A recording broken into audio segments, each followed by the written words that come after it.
नमस्कार बच्चों, स्वागत है आप सभी के आपके अपने YouTube चैनल पे। ओके, तो चलिए बच्चों स्टार्ट करते हैं। आज हम इस चैप्टर का ना लास्ट ये थिएट्रिकल पार्ट होगा, वांट ऑफ गुणांक, ठीक है, जिसको आपके एनसीईआरटी बुक में असामान्य मोलर द्रव्यमान के नाम से भी जानते हैं। अभी सीखेंगे उसमें, जैसे जैसे हम लेक्चर्स पढ़ेंगे उसमें आगे सीखेंगे, ठीक है।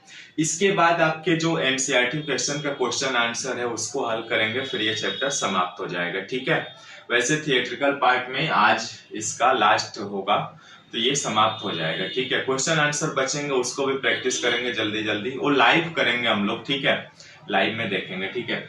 चलिए रिक्वेस्ट करूंगा, यदि आप चैनल पर नए तो प्लीज चैनल को सब्सक्राइब, लाइक और शेयर करिएगा बच्चों, हमें भी सपोर्ट करिए। ओके, तो चलिए वांट हाफ गुणांक क्या होता है इसको सीखते हैं। देखिए वांट हाफ गुणांक जो है ये एक वैज्ञानिक के नाम पे पड़ा, जो सन 1880 ईस्वी में, किसमें, सन 1880 ईस्वी में वांट हाफ ने ना वियोजन और संयोजन की सीमा के निर्धारण के लिए एक गुणांक प्रस्तुत किया।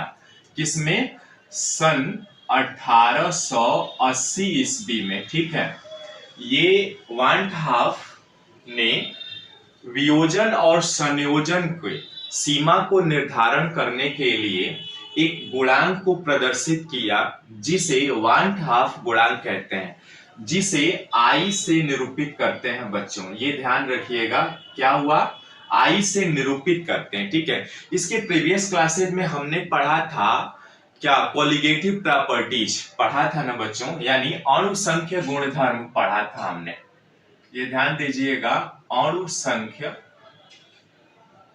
गुणधर्म है ना, जिसको इंग्लिश में कहते हैं कोलिगेटिव प्रॉपर्टीज। Colligative properties. अब बच्चों हम जानते हैं कि चार तरह के अणुसंख्य गुणधर्म पढ़ा था हमने। पहला वाष्प दाब का आपेक्षिक अवनमन, जिसको डेल्टा पी से निरूपित किया गया था।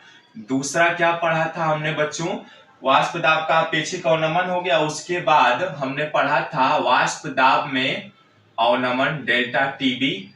तीसरा क्या पढ़ा था बच्चों, हमने पढ़ा था हिमांक में अवनमन, है ना, यानी डेल्टा टीएफ। और चौथा क्या पढ़ा था, परासरण दाब, यानी पाई, ठीक है, पाई का मान। ये चारों चीजें हमने अणुसंख्य गुणधर्मों के बारे में पढ़ा था बच्चों, ठीक है, यहां तक क्लियर है।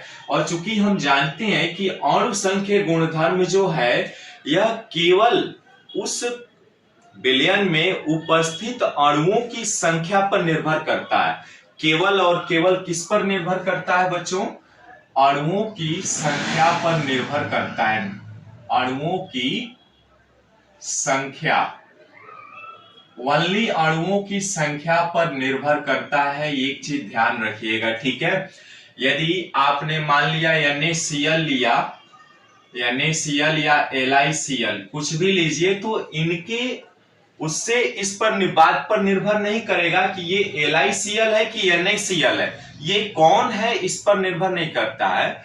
ये इस बात पर निर्भर करता है कि अणुओं की संख्या कितनी है। तो मान लीजिए यहाँ पे कुछ नहीं है, तो एक तो है, एक NaCl और एक LiCl। इसी को हम यदि 10 NaCl कर दें तो ये आपका 10 पर निर्भर करेगा, है ना, या 10 LiCl भी लेंगे तो भी ये इस बात पर निर्भर नहीं करेगा कि ये NaCl है कि LiCl है, ठीक है, क्लियर है यहां तक। ओके, अब देखिए यहाँ पे जैसे हमने चारों गुणधर्म पढ़ा था बच्चों कि डेल्टा टीपी वाष्प दाब में आपेक्षिक अवनमन, डेल्टा टीबी आपका जो है क्वथनांक में उन्नयन, डेल्टा टीएफ हिमांक में अवनमन, और पाई परासरण दाब में, ठीक है। अब चूंकि हम जानते हैं कि ये भी अणुओं की संख्या पर निर्भर करता है ना, यानी हमने जो मान क्या किया था, हमने जो भी प्रश्न हल किए थे इनके सूत्रों के माध्यम से हमने हल किया था। क्या होता है वाष्प दाब का आपेक्षिक अवनमन का फार्मूला, क्या होता है, डेल्टा P बटे P1 not is equal to x2 होता है, ये हम जानते हैं। डेल्टा टीबी बराबर क्या होता है, Kb इंटू एम होता है, Kb इंटू एम मोललता है, Kb उन्नयन स्थिरांक है। डेल्टा टीएफ बराबर क्या होता है बच्चों, Kf इंटू एम होता है, पाई बराबर क्या होता है, CRT होता है। ये फार्मूला हमने पढ़ा था, यानी ये सूत्रों के आधार पर पढ़ा था बच्चों हमने कि इसमें जो भी मान हम निकाल रहे थे ये एक क्या आ रहा था, आपका सूत्रों के आधार पर आ रहा था मान। लेकिन हम जैसे प्रैक्टिकली किसी मान को निकालते हैं, यानी प्रेक्षित मान और अनुमानित मान दो चीजें होती हैं, तो हमने एक अनुमानित मान निकाला था, लेकिन प्रैक्टिकली जब देखा गया ना तो इसमें प्रेक्षित मान और अनुमानित नाम में कुछ ना कुछ डिफरेंस आया। ठीक है, अब जैसे प्रैक्टिकली देखा गया कि क्या, मान लीजिए NaCl को आप ले रहे हैं, जैसे ही इसका वियोजन पानी में डाल रहे हैं तो ये दो आयनों में टूट जाता है, Na प्लस और प्लस Cl माइनस। यहां पर आपने क्या देखा कि NaCl आपने कितना लिया था, एक ही लिया था, यहाँ कुछ नहीं है तो एक है। अब ये एक को जब आप जल में डाल रहे हैं तो इसका वियोजन हो रहा है, यानी देखने पे ये मिल रहा है, प्रैक्टिकली जब देखा गया तो ये दो मिल रहे हैं, यानी Na प्लस अलग टूट रहा है और Cl माइनस अलग टूट रहा है, यानी एक Na प्लस का मोल मिला और एक Cl माइनस का मोल मिला। ठीक है, यानी इसका क्या हुआ, वियोजन हो रहा है बच्चों, ये हुआ वियोजन, है ना, यानी वियोजन हुआ। तो वियोजन में देखने पर पता चला कि एक NaCl लिया था आपने, ये दो आ गया। ठीक है, अब यहाँ पे ऐसे ही बच्चों कुछ और भी उदाहरण है, जैसे एथेनोइक एसिड को ले हम, ठीक है, यानी यदि CH3COOH को ले हम तो देखिए इसका क्या होता है, यदि इसके दो मॉलिक्यूल्स आप ले रहे हैं ना तो ये आपका संयोजित संगुणन हो जा रहा है, और संगुणन हो करके CH3COOH CH3COOH है ना, एथेनोइक एसिड है ये CH3COH। तो ये क्या हो रहा है, ये कंबाइंड हो जा रहा है बच्चों हाइड्रोजन बॉन्ड के द्वारा। ठीक है, यानी इसमें क्या हो रहा है, संगुणन हो रहा है बच्चों, इसमें हम बोलते हैं संगुणन हो रहा है, क्योंकि यहाँ पे क्या देखा हमने, दो एथेनोइक एसिड लिया हमने तो ये बन करके एक हो गया, है ना, यानी इसमें संगुणन हो रहा है। लेकिन इसमें NaCl को आपने देखा यहाँ पर वियोजन होकर के दो में टूट जा रहा है। ठीक है, तो अब यहाँ पर यदि हम I का मान निकालें, यानी 1/2 फैक्टर को निकालें, तो क्या होता है, I का जो फार्मूला होता है वो क्या होता है, संयोजन या वियोजन के पश्चात कुल मोलों की संख्या, संयोजन या वियोजन, संयोजन या वियोजन के पश्चात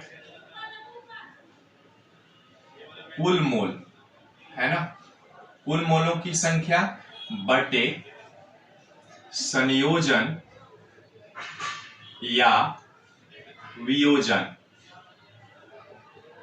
संयोजन या वियोजन के पूर्व कुल मोल, है ना, ये चीजें देखने को मिला हमें। अब यहाँ पे जैसे ही आप निकालेंगे बच्चों तो देखिए यदि NaCl का हम I का मान निकालें तो I का मान क्या आएगा, देखिए जरा, इसको मैं दूसरे कलर से लिख रहा हूं, ठीक है, एक मिनट, दूसरे कलर से लिखने पे ये देखिए यहाँ पे I का मान यदि निकालें तो I का मान क्या होगा, देखिए संयोजन या वियोजन के पश्चात ये वाला होगा, यानी कितने हैं, एक और एक दो, दो मोल हो गए, दो हो गया, बटे संयोजन या वियोजन के पूर्व, तो ये पूर्व क्या है, एक है तो एक होगा, यानी I का मान कितना आया बच्चों, दो आ गया। ठीक है, तो 1/2 फैक्टर इस तरह से कैलकुलेट करते हैं कि I बराबर जो होता है संयोजन या वियोजन के पश्चात कुल मोल बटे संयोजन या वियोजन के पूर्व कुल मोल। तो जैसे NaCl को हमने डाला, प्रैक्टिकली देखा गया प्रेक्षित मान, तो क्या हो रहा है, Na plus plus Cl minus आ रहा है। ठीक है, वैसे ही यदि इसका निकाले हम एथेनोइक एसिड का, तो इसमें क्या देखा आपने, संयोजन हो रहा है ना, यानी संगुणन हो रहा है। तो यहाँ पर दो मोल लिया था हमने, बाद में वियोजन के पश्चात कितना आएगा, देखिए I बराबर वियोजन के पश्चात कितने मिले, एक ही तो मिला, इसकी संख्या पर देखना है, एक बटे वियोजन के पूर्व कितना लिया था आपने, दो, तो I का मान कितना आ गया, एक बटे दो आ गया। ठीक है, तो इसलिए जो यहाँ पे प्रेक्षित मान होगा, है ना, यानी प्रेक्षित मान और अनुमानित मान दो चीजें हो गई। ठीक है, तो प्रेक्षित मान में हमने कुछ और निकाला और अनुमानित मान में कुछ और आ रहा था, ठीक है।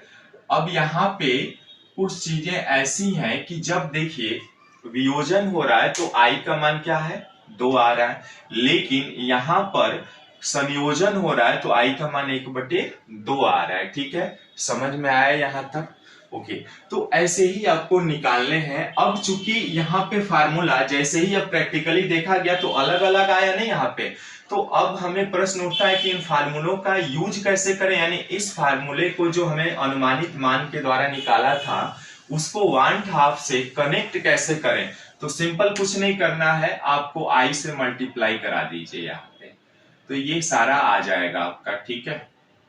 देखिए जैसे ही यहाँ पे आपने कराया आई का मान आ जाएगा, रख देंगे, इसका फार्मूला का मान आ जाएगा। ठीक वैसे ही ये भी है, इन सभी फार्मूलों में हमने क्या किया, आई के मान से मल्टीप्लाई करा दिया, तो ये चीजें देखने को मिल रही हैं, ठीक है। फटाफट इसका स्क्रीनशॉट लीजिए, फिर आगे बढ़ते हैं, ठीक है। यानी आपने 1/2 गुणांक का जो आपने ये निकाला ना, प्रेक्षित और अनुमानित मान में 2, तो आई बराबर यहां से क्या आ जाएगा, प्रेक्षित मान, है ना, यानी प्रेक्षित बटे अनुमानित, ठीक है।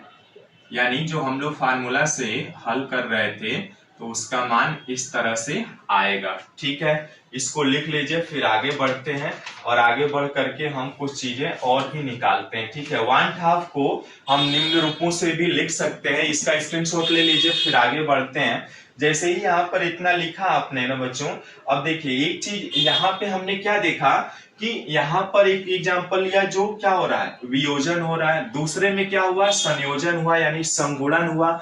कुछ चीजें ऐसे भी एग्जांपल हैं जो ना तो संयोजन होता है ना तो वियोजन होता है, जैसे ग्लूकोज का आप देखेंगे तो क्या होगा, ग्लूकोज का क्या होता है, C6H12O6। अब इसका आप जैसे ही वाटर में डिसोसिएशन डिजोल्व करेंगे तो ये क्या होता है, सिंपल यही मिलता है, ये न तो आपका वियोजित होता है न ही संयोजित होता है, तो ये C6H12O6 ही मिलेगा। इसका यदि आई का मान निकालें आप तो क्या आएगा बच्चों, देखिए वियोजन के पश्चात कितने मोल है, ये टोटल 1 मोल है, और वियोजन के पूर्व कितने हैं, 1 ही है, तो यहाँ पर क्या आएगा, 1 ही आएगा। यदि आई का मान आप रखेंगे तो सिंपल एज इट इज आ जाएगा, है ना। ये आई का मान कब लागू करेंगे, जब या तो वो कंपाउंड यानी विलयन में जो कंपाउंड लिया है आपने उसमें यदि कोई अणु संख्या यानी उनके संख्या पर अलग अलग परिवर्तन हो रहा है, वहां पर हम आई का मान रखेंगे तो ये सिंपल आ जाएगा। अब यहाँ पे सिंपल देखना है, यदि ग्लूकोज की केस में देखा जाए तो इसका न तो वियोजन हो रहा है न तो संयोजन हो रहा है, आई का मान 1 रखेंगे तो सबका फार्मूला सेम ही आएगा, है ना। लेकिन NaCl के केस में यदि आप आई का मान रखेंगे तो इसका मान 2 गुना हो जाएगा, ठीक है। लेकिन यदि एथेनोइक एसिड के केस में रखेंगे तो इसका मान आधा आ जाएगा। तो यही चीजें अंतर है जो कि हम देख पा रहे हैं, ठीक है। लिख लिया आपने। अब इसको देखने के बाद देखिए प्रेक्षित जो आई का 1/2 आई को हम इस तरीके से भी प्रदर्शित कर सकते हैं। कैसे कर सकते हैं, देखिए यहाँ पे